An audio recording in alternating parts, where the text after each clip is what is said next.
Admiral Vextar stood in the command center of the most powerful space station in the galaxy. His four eyes watched the screens that showed every ship, every rock, and every speck of dust within 50 light-years of Nexus Prime. For 300 years, nothing had entered this system without permission. Not a single enemy ship had ever made it past the first defense ring. The Zethkari Empire controlled half the known galaxy. Their technology was the best. Their weapons were the strongest. Their shields could stop anything. The Emperor himself lived on the planet below, protected by layers of defenses that would make gods weep.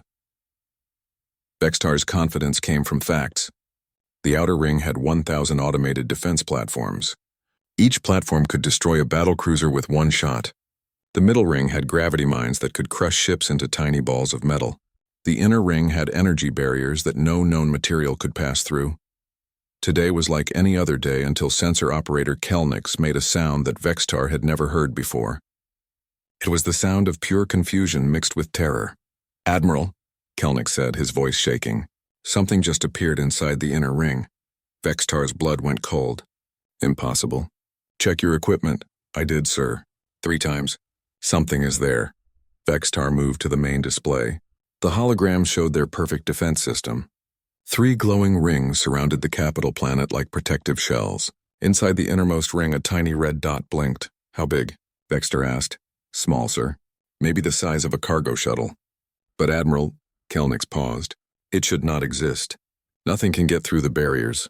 Show me the sensor logs." The display changed. It showed the past hour in fast motion. The 3 defense rings glowed steadily. No ships approached from outside. Then, without warning, the red dot simply appeared in the middle of the protected zone. "Play it again." Slower. They watched the moment frame by frame. 1 second, empty space. The next second, a ship. No transition. No movement through the barriers. It just existed where it had not existed before. "Run full scans on that vessel," Vextar ordered. The results made no sense. The ship was made of primitive metals, steel and titanium alloys that the Empire had stopped using centuries ago. It had chemical rockets for propulsion, simple radio transmitters. Everything about it screamed backward technology. But primitive ships could not phase through energy barriers that could stop antimatter bombs. "Sir?" another operator called. "The contact is moving."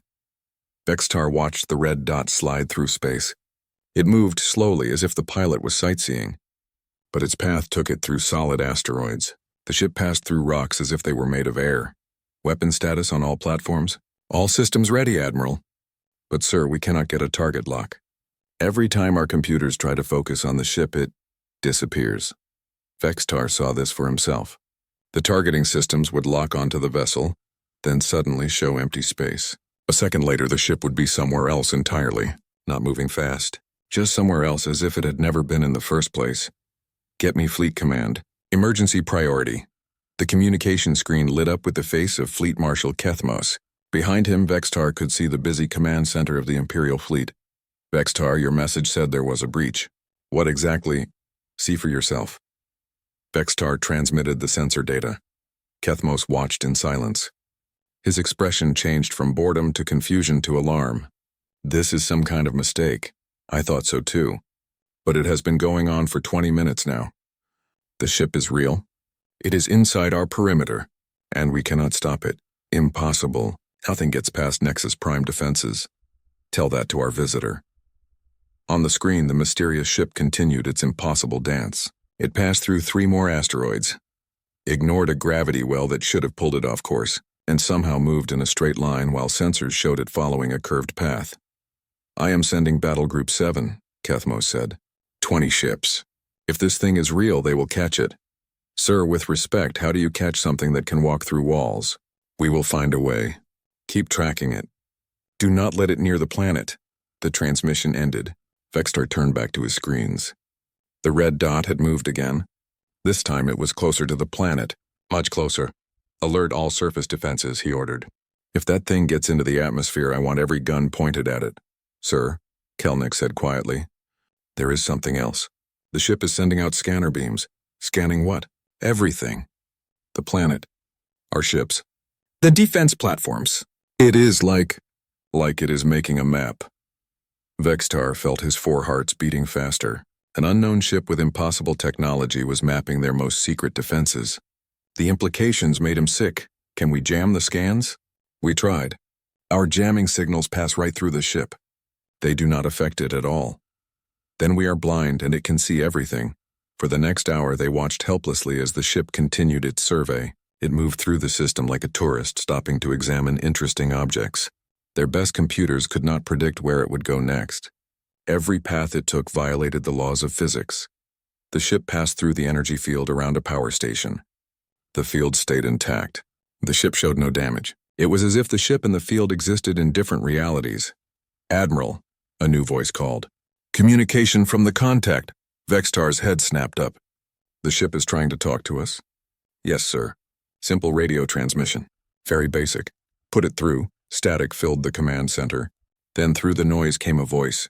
It spoke Imperial Standard but with a strange accent. "Hello, can anyone hear this? I am looking for someone in charge." "I want to talk." "No fighting. Just talking." The voice was calm, almost friendly. It sounded nothing like the captain of a ship that had just made the Empire's best defenses look like toys. Vextar grabbed the communication microphone. "Unknown vessel, this is Admiral Vextar of the Imperial Defense Force. You have entered restricted space. Identify yourself immediately," more static. Then, "Hello, Admiral. My name is Sarah Chen. I am from Earth. I am sorry if I scared anyone. I just wanted to say hello." "Earth? We have no record of any world called Earth, I know. We are new here. This is our first time visiting your space. I hope that is okay." Vextar looked around his command center. Every officer stared at the speakers. A ship that could ignore their best technology was asking permission to visit. "Captain Chen, how did you get past our defenses?" A pause, then, in a voice that sounded genuinely confused, "What defenses?" The command center fell silent. The most protected system in the galaxy, and their visitor had not even noticed the defenses that could stop fleets. Admiral Vextar realized that everything he knew about warfare, about technology, and about the Empire's place in the galaxy had just changed forever, and they had not even seen the ship's weapons yet. Fleet Marshal Kethmos arrived at Nexus Prime with 3 full battle groups. 60 of the Empire's best warships surrounded the system. Each ship carried enough firepower to crack a moon. Their combined sensor arrays could track a pebble across 10 star systems, but they could not find one small human ship. "Report," Kethmos demanded as he stepped onto Admiral Vextar's command deck. "The contact appears and disappears at random," Vextar explained. "It has been playing games with us for 6 hours. Watch." The main display showed empty space near the 4th planet. Suddenly a blip appeared. 3 Imperial ships moved to intercept, their targeting computers locked on. Weapons charged. The blip vanished. 2 seconds later it appeared behind the Imperial ships. The warships spun around trying to acquire the target again. The blip disappeared. "How long has this been going on?" Kethmos asked. "Since you arrived." "It is like the ship knows we are hunting it." "Maybe it does. Show me everything we know about this vessel." The data was frustrating. The ship measured 30 meters long. It massed about 200 tons. Simple metal construction. Chemical propulsion. Basic electronics. By every measure it should be a museum piece. But museum pieces did not phase through solid matter. "What about the crew?" Kethmos asked. "Single life form, carbon-based. Similar to us, but with significant differences. Dr. Yelnara is studying the bioscans." Dr. Yelnara stepped forward. She was the Empire's best xenobiologist, with experience studying hundreds of alien species. But her expression showed complete confusion. "Marshal, the readings make no sense. The life form has a normal biology, standard organs, normal brain patterns, but there are energy signatures I have never seen before." "What kind of energy?" "The creature's brain produces quantum fluctuations. Not just normal electrical activity, but actual quantum effects. It is as if the pilot's thoughts exist in multiple dimensions at once." Kethmos stared at her. "That is impossible." "Yes, sir. But that is what the scanners show. Could that explain how the ship moves?" "Maybe. If the pilot can think in multiple dimensions, perhaps the ship can exist in multiple dimensions." "You mean it is not really disappearing?" "It might be shifting between layers of reality. From our perspective, it vanishes, but it might still be there, just elsewhere." The idea hurt Kethmos's head, but it was the only explanation that made sense. "Sir," a communication officer called. The contact is transmitting again. Put it through. The same calm voice filled the command center. Hello again. This is Sarah Chen. I can see a lot of ships out there now. Are you planning to shoot at me? Kethmos took the microphone. Captain Chen, I am Fleet Marshal Kethmos. You have violated Imperial space. Surrender immediately. A sound came through the speakers. It took Kethmos a moment to realize it was laughter. Marshal, I do not think you understand. I am not trying to fight you. I just want to talk to someone important. Are you important? I command the Imperial fleet. Great. Then you are exactly who I want to meet. Can we sit down somewhere and chat? All these ships are making me nervous. You are nervous? You just defeated our entire defense system. Defeated? I did not defeat anything. I just flew through your space. Was I not supposed to do that? Kethmos looked at Vextar. The Admiral shrugged helplessly. Captain Chen, our defenses should have stopped you. How did you get past them? What defenses? I flew in a straight line from the edge of your system. Nobody tried to stop me. The defense platforms, the gravity mines, the energy barriers, another pause. Oh, those things. I saw them. They are pretty, but they do not work on ships like mine. Why not? Because they are designed for normal ships. My ship is not normal. Kethmos felt a chill. What kind of ship is it? A human ship. We build them differently than you do. How differently? Well, your ships exist in one dimension at a time. Mine exists in several dimensions at once.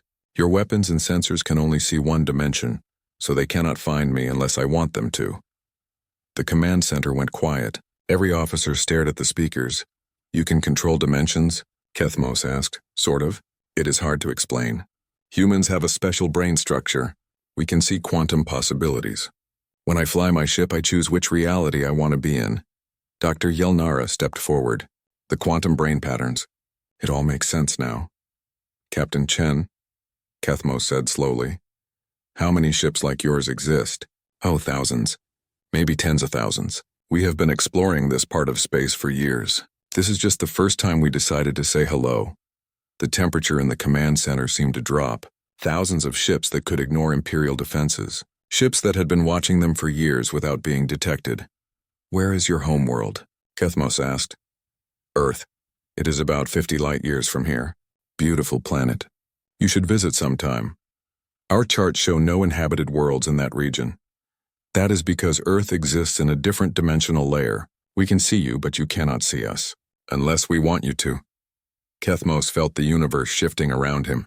Everything the Empire believed about space, about technology, about their own superiority was crumbling.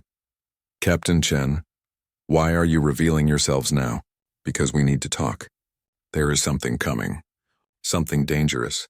We cannot handle it alone, and neither can you. But together we might have a chance. What kind of threat? The kind that eats entire civilizations. They are called the Void Swarm.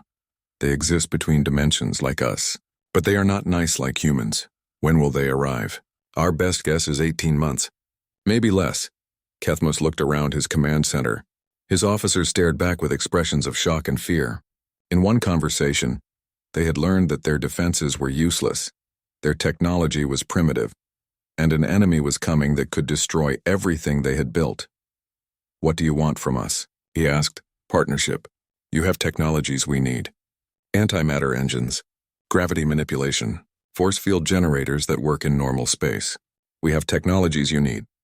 Dimensional drives, quantum sensors, reality anchors, devices that keep things existing in one dimension. Very useful against enemies that can phase between realities. Kethmos realized he was holding his breath. And if we refuse? Then in 18 months, both our civilizations will be extinct. The Void Swarm does not negotiate. They just consume. The Marshal looked at Admiral Vextar. Both officers understood what they were hearing. The Empire faced a choice. Ally with beings who had already proven they could destroy Imperial civilization, or face an even worse enemy alone. Captain Chen, I need to speak with the Emperor. Of course. Take your time. I will wait right here. On the display screens, the red dot representing the human ship appeared again. This time it stayed visible, hanging motionless in space, not threatening, just waiting. 60 Imperial warships surrounded one tiny vessel, but everyone in the command center knew who held the real power. Emperor Zarthex had ruled the galaxy for 200 years. He had seen the rise and fall of civilizations. He had witnessed the birth of new technologies and the death of old empires. But he had never faced anything like this. The throne room of the imperial palace buzzed with activity. Ministers, generals, and scientists filled every corner. They all spoke in hushed voices about the impossible ship that had made their greatest defenses look like children's toys. "Show me the recordings." Again, the Emperor commanded. The holographic display showed the human ship's journey through Nexus Prime. Frame by frame, the vessel did things that should not be possible. It passed through energy barriers like they were light beams. It ignored gravity wells that should have crushed it. It moved through solid asteroids without leaving a mark. "This cannot be real," said Minister Velkan, the Empire's head of technology. "Our scientists have studied physics for thousands of years. Matter cannot exist in multiple dimensions." "Tell that to our visitor," Fleet Marshal Kethmos replied. "I have 60 ships out there that cannot find one small vessel when it chooses to hide." Dr. Yelnara stepped forward. "Your Majesty, I have been studying the biological scans. The human brain structure is unlike anything we have encountered. They have quantum processing nodes that allow them to perceive multiple realities simultaneously." "Meaning what exactly?"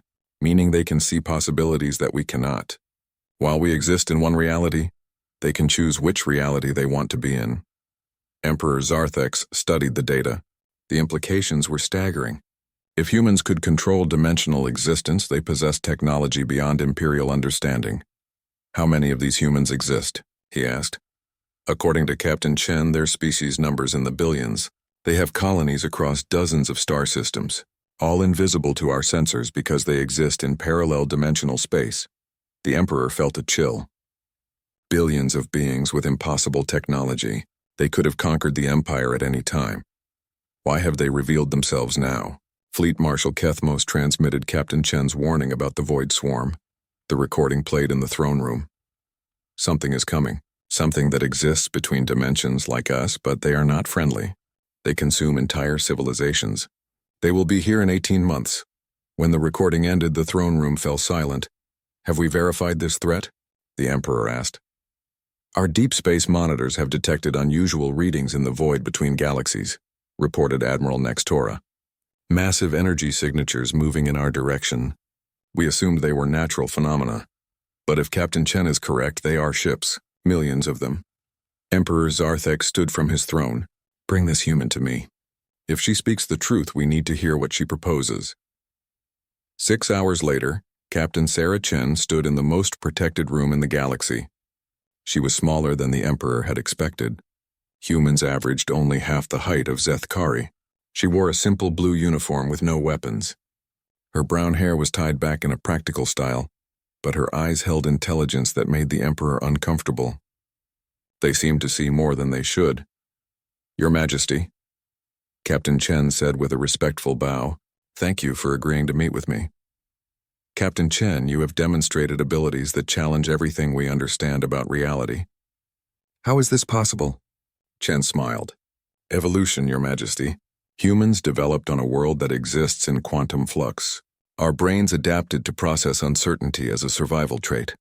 We can instinctively navigate probability streams. And this allows you to control dimensional technology. It allows us to build ships that exist in multiple dimensions simultaneously. From your perspective, we appear and disappear. From our perspective, we simply choose which layer of reality to occupy." Minister Velkan leaned forward. "Our greatest scientists have theorized about dimensional manipulation for centuries. We have never achieved practical application." "Because you think in terms of forcing reality to change," Chen explained. "We think in terms of selecting which reality we want to experience. Very different approaches." "Show us," the Emperor commanded. Chen reached into her pocket and pulled out a small device. It looked like a simple metal cube. She placed it on the floor. "This is a dimensional anchor. It keeps objects locked in one reality." She touched a control on her wrist. The cube vanished. Now it exists in parallel space. Your sensors cannot detect it, but it is still there. She touched the control again. The cube reappeared. Our ships work on the same principle. We do not disappear. We simply step sideways into another layer of existence. The demonstration sent whispers through the throne room, technology that looked like magic. "Captain Chen, the Emperor said. You claim a threat approaches that requires our combined efforts. What exactly are the Void Swarm? Chen's expression grew serious. They are what happens when dimensional technology develops without wisdom. A species that learned to exist between realities but lost their connection to any single reality. They consume dimensional energy to survive. Dimensional energy? The quantum force that holds realities together. When they feed, entire star systems collapse into nothing. Billions of lives simply stop existing. How do you know about them? Because they destroyed our neighbors.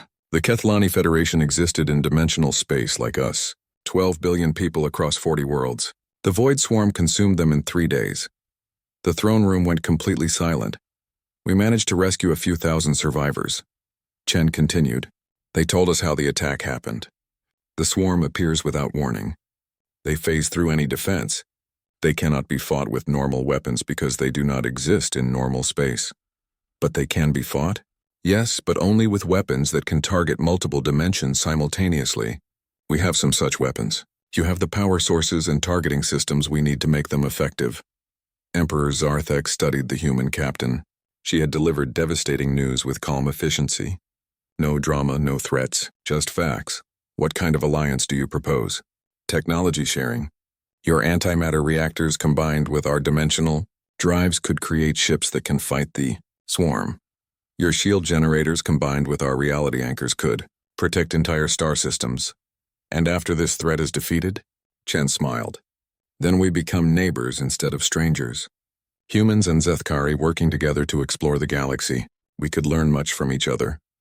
Or you could conquer us once you have our technology. Your Majesty, if we wanted to conquer you, would I be standing here asking politely? I could have appeared in this room at any time in the past 10 years. Your palace defenses cannot stop our ships. The Emperor realized she was right. The humans had already demonstrated overwhelming technological superiority. They chose diplomacy when they could have chosen conquest. Minister Velkan, what is your assessment? The minister looked uncomfortable. Your Majesty, their technology appears genuine. If this void swarm threat is real, we cannot face it alone. Admiral Nextora, the deep space readings support Captain Chen's timeline. Something large is approaching our galaxy. Fleet Marshal Kethmos, I have seen what one human ship can do to our defenses. I do not want to face an enemy that even humans fear. Emperor Zarthex returned to his throne. The decision would reshape the Empire forever.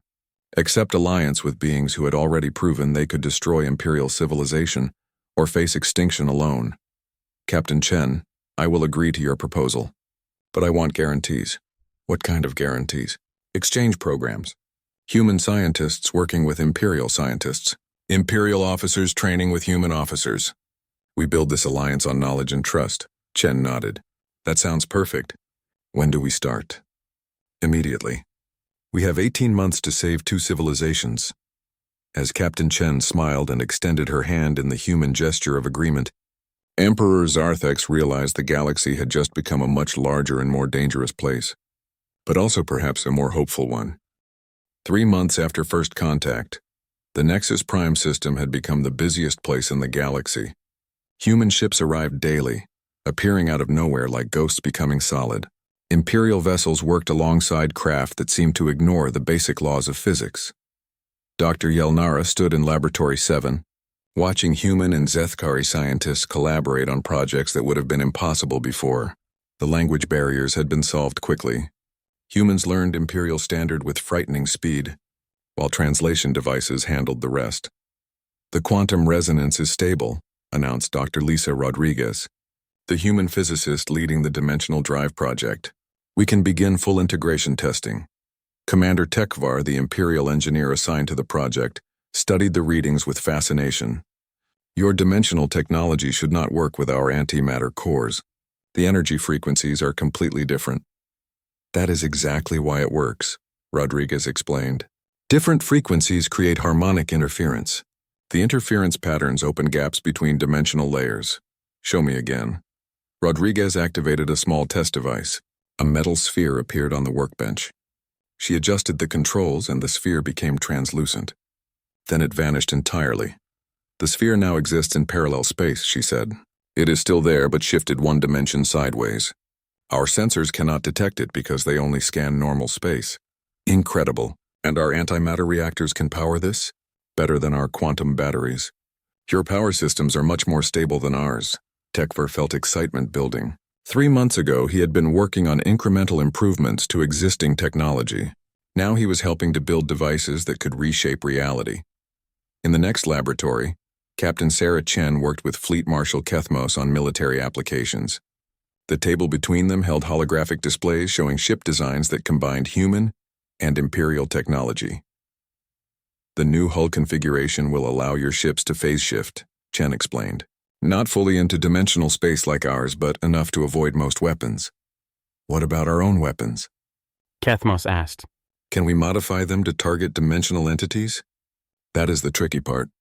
Your particle beams need quantum guidance systems. Without them, the energy just passes through dimensional targets without causing damage. How long to retrofit our fleet? For basic defensive phasing, about 6 months per ship. For full dimensional combat capability, maybe a year. Kethmos studied the timeline. The Void Swarm will arrive in 15 months. We need at least some ships ready before then. We are working on it. But Marshal, there is something else you should know. Chen activated a new display. It showed a star map with moving markers approaching from deep space. Our long-range scouts have been tracking the swarm's advance. They are moving faster than we expected. How much faster? They will arrive in 12 months. Not 18. Kethmos felt his 4 hearts skip beats. That changes everything. It means we cannot retrofit your entire fleet in time. We need a different strategy. What do you suggest? Chen highlighted several points on the map. Defense stations. Fixed installations that combine our technologies. They can be built faster than retrofitting ships. How many stations would we need? At least 50. Positioned around key star systems. They cannot stop the swarm completely, but they can slow them down while we finish the fleet modifications. Meanwhile, in the depths of the research complex, a different kind of collaboration was taking place.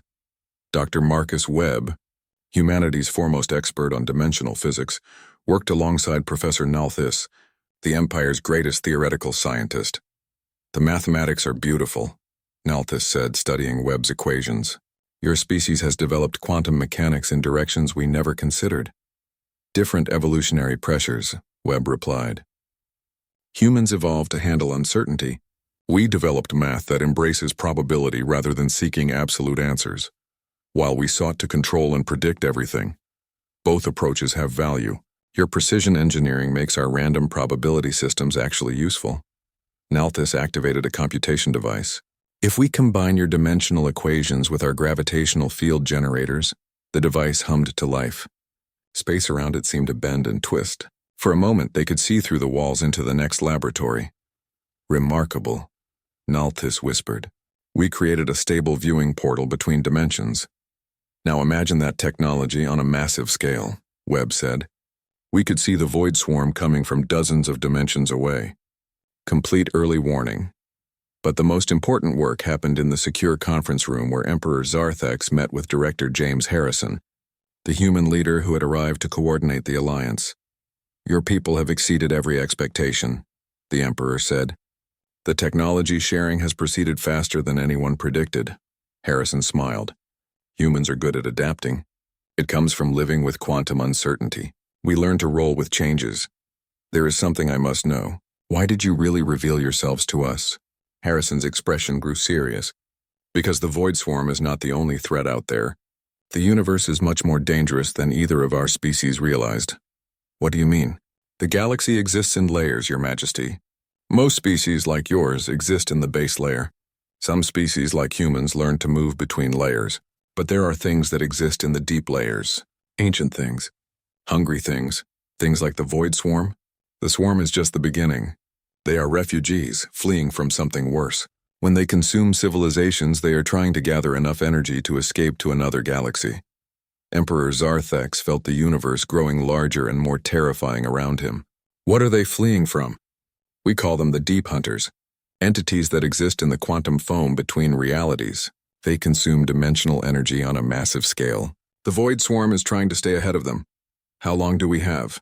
The Deep Hunters move slowly, maybe 1,000 years before they reach this galaxy. But if we can stop the Void Swarm here, we buy time to prepare for the real threat. You are asking us to fight a war against forces we cannot even understand.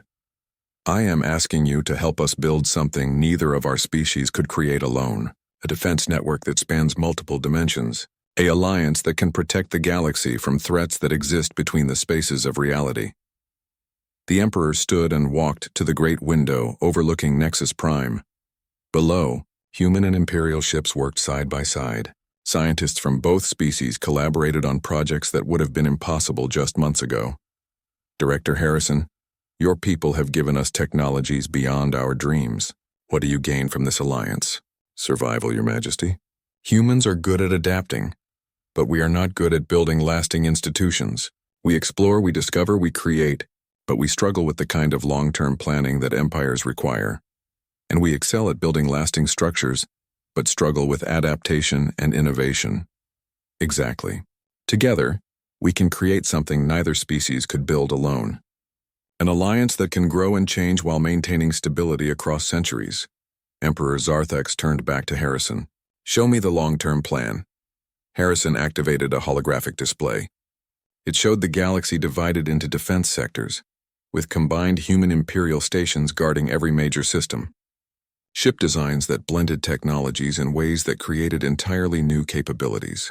Research facilities where scientists from both species push the boundaries of physics itself. This is not just about stopping the Void Swarm, Harrison explained. This is about preparing for threats we have not even discovered yet. Building a civilization that can handle whatever the universe throws at us. How long would this take to implement? Full implementation?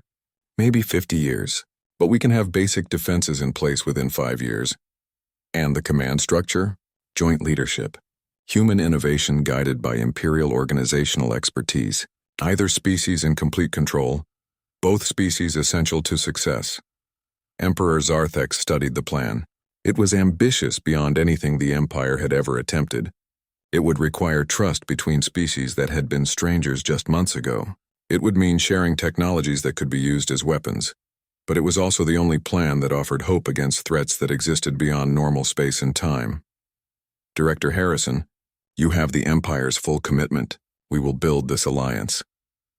As they shook hands in the human tradition, both leaders understood they were changing the future of the galaxy forever. 11 months after first contact, the Void Swarm arrived. Admiral Vextar stood on the bridge of the IHS Harmony, the first ship built with combined human and Imperial technology. Through the viewports, he could see the impossible sight of reality being torn apart.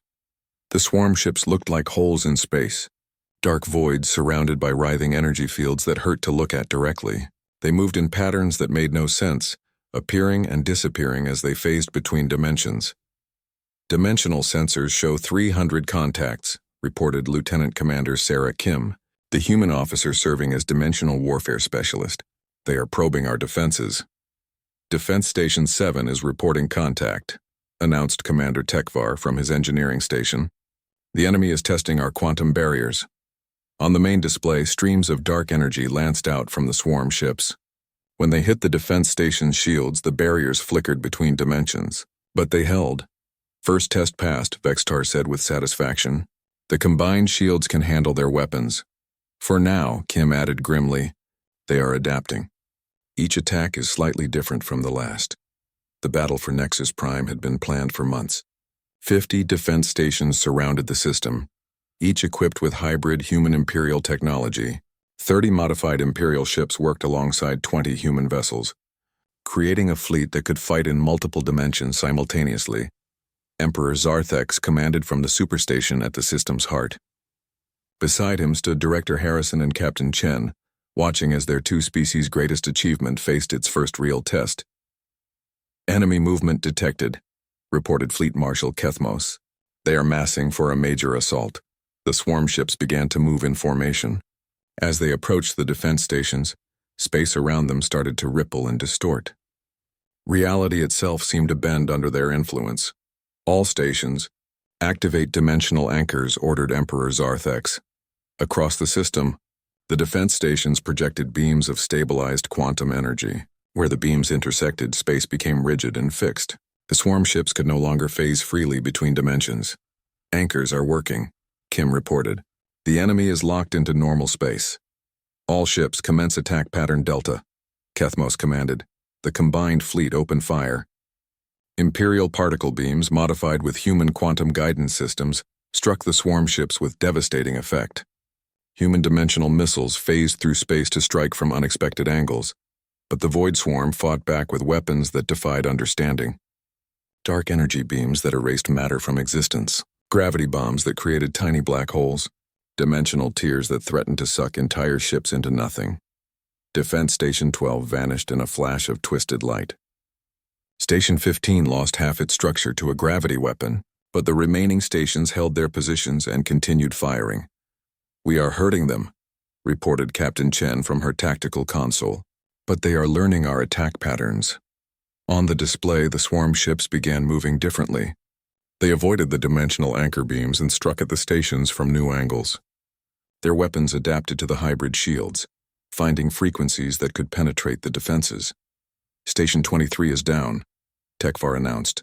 "Station 31 is reporting critical damage." "We cannot fight a defensive battle," Director Harrison said.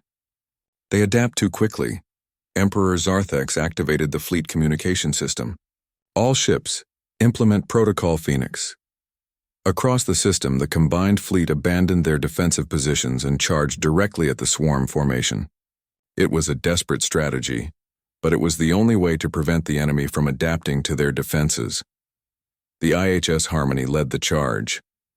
Admiral Vextar felt the ship phase in and out of normal space as Lieutenant Commander Kim activated the dimensional drive. Around them, reality became fluid and uncertain. "Firing quantum torpedoes," Kim announced. The weapons phased through multiple dimensions before striking their targets. Swarm ships began to explode in bursts of dark energy. But the enemy responded with their own charge. Hundreds of void ships surged toward the defending fleet, their reality-warping weapons tearing holes in space itself. "Collision warning," Tekvar called out. "Swarm ship bearing directly at us. A phase shift now," Vextar ordered. The Harmony slipped sideways into dimensional space just as the enemy ship passed through the space they had occupied. Kim immediately shifted back and fired point-blank into the swarm vessel's exposed flank. The enemy ship imploded, creating a brief tear in reality before collapsing into nothing. "One down," Kim said grimly. 299 to go. The battle raged across multiple dimensions. Ships appeared and disappeared as they phased between layers of reality. Weapons fire crossed impossible paths through folded space. Reality itself became a battlefield. "Sir," the communication officer called. "Message from Captain Rodriguez on the research station." Dr. Lisa Rodriguez's voice crackled over the comm system. "Admiral, we have detected something new. The swarm ships are connected by quantum links. If we can disrupt the links, their coordination will collapse." "How do we target quantum links?" Vextar asked. "We have been working on a dimensional pulse weapon. It should be able to sever their connections, but we need someone to get close to the swarm command ship." On the tactical display, the swarm command vessel stood out as a massive hole in space surrounded by swirling dark energy. It was easily 10 times larger than any other enemy ship.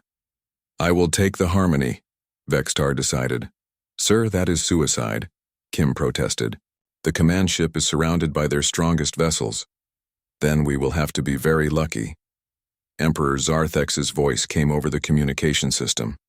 "Admiral, you have the dimensional pulse weapon. All other ships will provide covering fire." The Harmony began its final approach. Around them, the combined fleet concentrated their attacks on the swarm escort ships, creating a corridor through the enemy formation. "Dimensional drive at maximum," Kim reported. "We are phasing through 7 different layers of reality." The ship flickered in and out of existence as it approached the command vessel. Swarm weapons fired at where they had been, missing by fractions of a second. "Range to target. 5,000 meters, Tekvar announced. "Loading dimensional pulse weapon," Kim said. 3,000 meters. "Weapon armed. 1,000 meters. Fire." The dimensional pulse weapon activated with a sound like reality tearing. A wave of quantum disruption spread out from the Harmony, invisible to normal sensors but devastating to dimensional connections. Across the battlefield, the swarm ships suddenly stopped moving in formation. Their coordinated attacks became random firing. Ships collided with each other as their link-guided navigation failed. "Direct hit on the command ship," Kim reported. "It is losing dimensional coherence." The massive command vessel began to flicker like a failing hologram. Its reality warping field collapsed, and the ship became visible in normal space for the first time.